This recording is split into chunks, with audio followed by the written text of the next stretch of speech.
मित्रांनो, घरोघरी मातीच्या चुली या मालिकेच्या आजच्या भागामध्ये आपण बघणार आहोत की त्यात ऐश्वर्या आणि सौमित्र हॉटेलवरती बसलेले असतात. तेव्हा लगेच ऐश्वर्या बोलते, आपल्या घरच्यांनी आपलं लग्न ठरवलंय, पण हो त्याआधी आपल्यात सगळं काही बोलणं झालं पाहिजे. कारण लग्नाआधी आपल्यातलं रिलेशनशिप एकदम व्यवस्थित आहे की नाही हे सगळं महत्त्वाचं माहिती पाहिजे की नाही. तेव्हा आता लगेच ऐश्वर्या सांगू लागते, तुला सांगते, कॉलेजमध्ये असताना 70 मुलांनी मला प्रपोज केलं होतं. आता मात्र सौमित्र हसू लागतो आणि म्हणतो, 70 मुलांनी? अरे बापरे! तेव्हा ऐश्वर्या बोलते, तुला खोटं वाटतंय का? तेव्हा लगेच सौमित्र म्हणतो, नाही नाही, केलं असेल 70 मुलांनी तुला प्रपोज, पण त्यापैकी तुला कोणी नाही आवडलं का? तेव्हा ऐश्वर्या म्हणते, नाही, माझ्या मागे धावणारी मुलं मला आवडत नाही, पण मला असा मुलगा आवडतो ज्याच्या मागे मी धावेल. आता मात्र सौमित्र ऐश्वर्याकडेच बघू लागतो. तेव्हा ऐश्वर्या म्हणते, माझं ठीक आहे सौमित्र, तू पण हँडसम आहे, मग तुझ्या मागेही भरपूर मुले लागली असतील, मग पण एखादी अशी मुलगी आहे का जिच्याबरोबर तुझं अफेअर होतं, लव्ह होतं? आता मात्र सौमित्रला लगेच अवंतिकाचं बोलणं आठवू लागतं.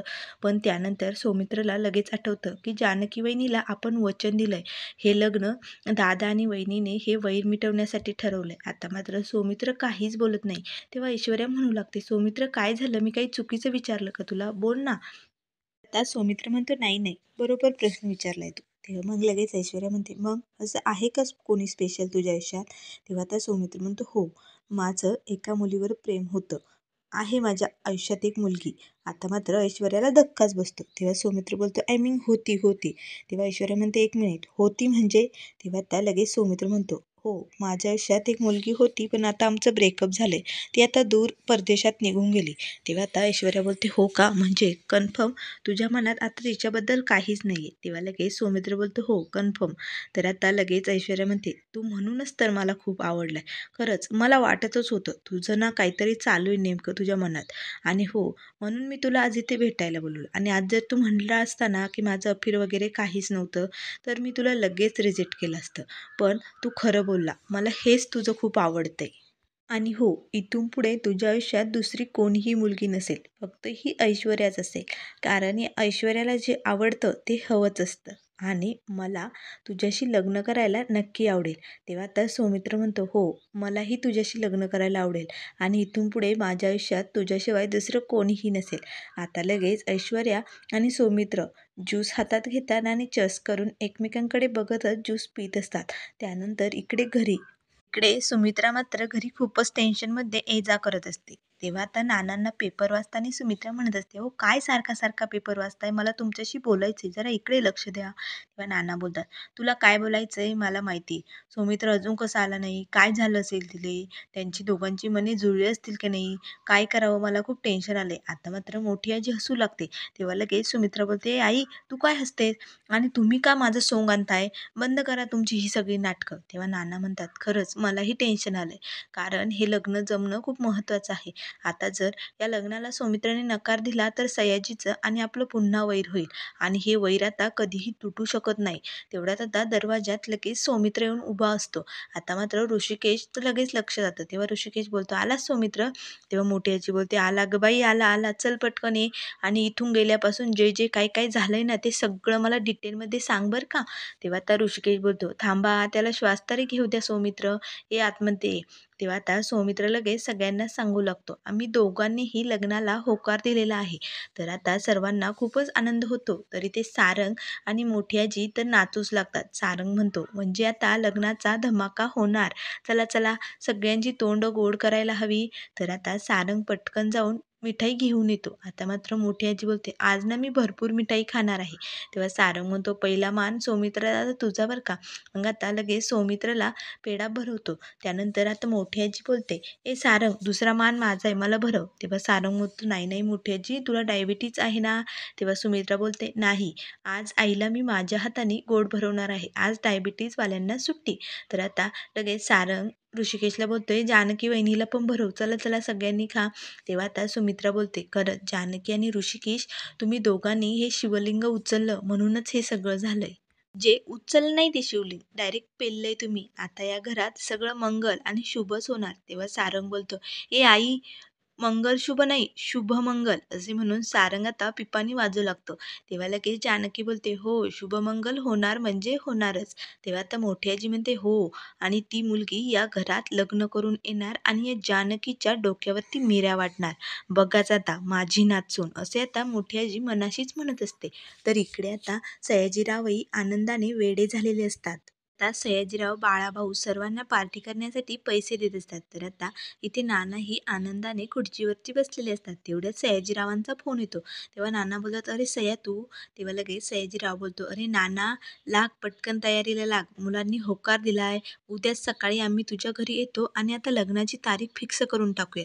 तेव्हा नाना म्हणतात, "हो हो, आम्ही ना आमच्या गुरुजींना पण बोलावून घेतो. म्हणजे ते काय असतं ना, टिळा लावण्याचा कार्यक्रम ते उरकून टाकूया." तेव्हा लगेच सयाजीराव बोलतात, "वहिनींना सांग, उद्या मस्त श्रीखंड पुरीचा बेत करा. 15 वर्षांनी तुमच्या घरचं पहिल्यांदा आणि शेवटचं खातोय." तेव्हा नाना बोलतात, "सया असं काय बोलतोय तू?" तेव्हा सयाजीराव बोलतात, "अरे मग त्यानंतर मी व्याही होणार ना." तेव्हा नाना म्हणतात, "हो, काही असू, पण यापुढे आपल्या मैत्रीमध्ये फट पडता कामा नये. व्याही झालं तरी आपण आपली मैत्री सोडायची नाही." तेव्हा लगेच सयाजीराव बोलतात, "हो हो, असंच व्हायला पाहिजे. चल आता ठेवू का फोन?" असे म्हटल्यानंतर आता सयाजीराव लगेच कावेरीला बोलतात, "कावेरीबाई, चला कामाला लागा. आता हातपाय दुखतात असं अजिबात म्हणायचं नाही. आपल्या लेकीचं लग्न आहे." तेव्हा लगेच कावेरी म्हणते, "हो हो, आता तर कामाला लागलंच पाहिजे." मग ऐश्वर्या लगेच आता तिच्या डॅडाला मिठी मारते. इकडे आता नाना लगेच सुमित्राला आवाज देतात आणि म्हणतात, "अगं सुमित्रा, हे बघ सयाचा फोन आला होता आणि ते पोरं काय म्हणतात ना रिंग शेरमिनी." तेव्हा सुमित्रा बोलते, "हो साखरपुडा." तेव्हा नाना म्हणतात, "हो हो, ते पण उरकून घ्यायचे. गुरुजींना बोलवावं लागेल." तेव्हा लगेच नाना म्हणतात, "हो, आणि सयाने एक निरोप दिलाय तुला श्रीखंडी पुरी बनवायचा. बेत बनवशील ना?" तेव्हा सुमित्रा म्हणते, "हो हो, चला चला तयारीला लागावं लागेल." तर इकडे आता ऐश्वर्याच्या घरी तिचा साखरपुड्यासाठी लेहंगा घेण्यासाठी तिने वालीला बोलावलेलं असतं आणि तिच्या सर्व मैत्रिणी आलेल्या असतात. आता ऐश्वर्याने लिव्हेंडर कलर तिला आणायला सांगितलेला असतो. पण मात्र त्या डिझायनरवालीने लिव्हेंडर कलर आणता दुसरेच कलर आणलेले असतात. आता ती ऐश्वर्याला सर्व घागरे दाखवत असते. ऐश्वर्याला मात्र खूपच राग येतो. तेव्हा ऐश्वर्या म्हणते, "एक मिनिट, खाली बैस, माझ्या पायाशी बैस." आता मात्र ती डिझायनरवाली म्हणते, "काय बोलताय मॅम तुम्ही? तुम्हाला खरंच हा घागरा खूप सुंदर दिसेल. तो दुसऱ्यांनी घेतला म्हणून मी हे सगळे पीस आणलेत ना." तेव्हा ऐश्वर्या म्हणते, "माझ्या पायाशी बस." असे म्हणून आता त्या डिझायनरवाल्या मुलीला आपल्या पायाशी बसायला लावते आणि आपला हात पुढे कर असे म्हणत असते. तेव्हा आता ती मुलगी आपला हात पुढे करते. तेव्हा ऐश्वर्या लगेच तिच्या हातावरती पाय ठेवते आणि म्हणते, "बघ, हा आहे लिव्हेंडर कलर. कळलं? तू दुसऱ्यांना दिला म्हणजे मला दुसरा दाखवते. नाही, ऐश्वर्याला जे आवडतं ना तेच आवडतं. चल, चालती हो, निघ. मी दुसऱ्या डिझायनरशी बोलून घेईल." असे म्हणून त्या मुलीला तिथून काढून देते.